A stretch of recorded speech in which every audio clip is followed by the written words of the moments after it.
दोस्तों नमस्कार, मेरा नाम है मनीष कुमार सिंह और आप देख रहे हैं 4 PM महाराष्ट्र और आपका बहुत बहुत स्वागत करता हूं। दोस्तों, पहलगाम में हुए आतंकी हमले के बाद से लगातार भारत पाकिस्तान के बीच टेंशन बढ़ती चली जा रही है। एक के बाद एक अपडेट्स आ रही हैं। वहीं महाराष्ट्र में भी लगातार केंद्र सरकार पर अपोजिशन हमले कर रहा है। आज उद्धव ठाकरे की शिवसेना के नेता संजय राउत ने सोशल मीडिया पर एक पोस्ट किया और लिखा कि देश को आज इंदिरा गांधी की बहुत याद आ रही है। इसे एक तंज के तौर पर भी देखा जा रहा है कि संजय राउत का ये तंज पीएम मोदी पर है, क्योंकि जो कुछ भी घटना घटी है उसके बाद इंदिरा गांधी की पोस्ट करके, पूर्व प्रधानमंत्री इंदिरा गांधी की फोटो को पोस्ट करके जिस तरीके से संजय राउत ने कैप्शन लिखा है, उसको लेकर के अब हेडलाइंस बननी शुरू हो गई है। आपको बता दें कि संजय राउत पहलगाम में जब हमला हुआ मासूम लोगों पर, उसके बाद से संजय राउत लगातार प्रेस कॉन्फ्रेंस कर रहे हैं और केंद्र में बैठी बीजेपी की सरकार को लगातार घेरे में ले रहे हैं। और अमित शाह जो कि देश के गृह मंत्री, उनका इस्तीफा भी वो पहले भी मांग चुके हैं। अब उनका सोशल मीडिया पर एक पोस्ट है जो चर्चा का विषय बना हुआ है।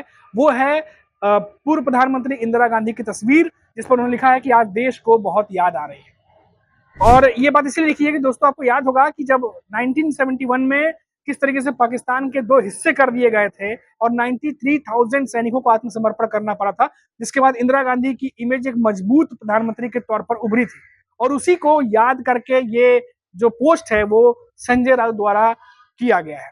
अब इसको लेकर के लगातार सियासत गर्म है, क्योंकि बार बार अपोजिशन ये बात कह रहा है कि पहलगाम में जो हमला हुआ, आतंकी हमला हुआ, वो उससे कितनी बड़ी चूक थी, क्या कमी रही, क्या खामियां रही, ये तमाम बातों को लेकर के बार बार केंद्र सरकार को या कहिए पीएम मोदी की सरकार को घेरे में ले रहा है। और महाराष्ट्र में भी सियासत जो है वो गरमाई हुई है इन सबके बीच में, क्योंकि लगातार हमने देखा कि बीच में उद्धव ठाकरे भी जो सर्वदलीय बैठक हुई थी उसमें शामिल नहीं हो पाए थे। और इसके बाद हमने देखा कि शरद पवार भी बीच में, हालांकि वो शरद पवार जो है वो महाविकास अघाड़ी गठबंधन में है, लेकिन वो भी ये लगातार कह रहे थे कि अब वक्त आ गया है, जो मौजूदा स्थिति में जो मांग है, जो आवश्यकता है, वो आवश्यकता है कड़ी कार्रवाई की। ये बात शरद पवार भी अपनी पहली प्रतिक्रिया में कह चुके हैं।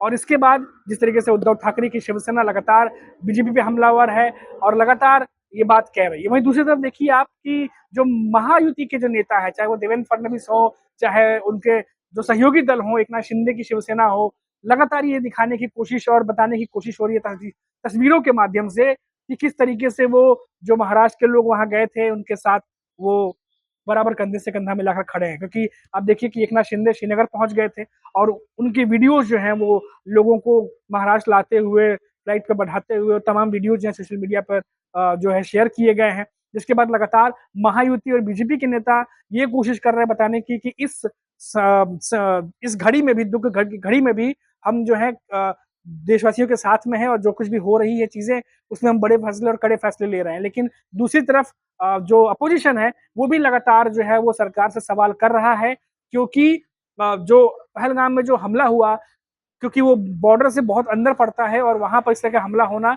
अपने आप में, क्योंकि वहां पर सिक्योरिटी और सब कुछ जो है वो केंद्र सरकार के हाथ में आती है, इसलिए केंद्र सरकार से जवाब भी मांगा जा रहा है। तो अब धीरे धीरे जो है वो सियासत एक तरफ, लेकिन भारत जो है वो मुंहतोड़ जवाब देने की पूरी तैयारी कर चुका है। आप लगातार देखिए किस तरीके से, चाहे वो वायुसेना हो, चाहे वो नेवी हो, हर तरीके से तैयारी दिखाई दे रही है। परीक्षण किया गया, जहां एक तरफ सागर में परीक्षण हो रहा है, वहीं दूसरी तरफ भारतीय वायुसेना के जो विमान है वो आसमान में गर्जना कर रहे हैं। और देखा जा रहा है कि इसका खौफ पाकिस्तान में साफ तौर पर दिखाई दे रहा है। और खौफ इतना कि रात की नींद उड़ी हुई है और उनकी जो वायुसेना है, जो उनके जो फाइटर जेट हैं, वो रात के अंधेरे में भी उड़ रहे हैं। तो ऐसे में देखा यह जा रहा है कि क्या अब आगे एक्शन होने जा रहा है, क्या आगे बड़ा जो एक्शन है भारत की तरफ से वो लिया जाएगा, क्योंकि तमाम देश जो है वो भारत के साथ इस समय खड़े नजर आ रहे हैं और पाकिस्तान इस बात को जानता है कि भारत कुछ बड़ा कर सकता है। और यही वजह है कि पूरे अंदर खौफ नजर आ रहा है। तो ये पूरी अपडेट थी महाराष्ट्र की,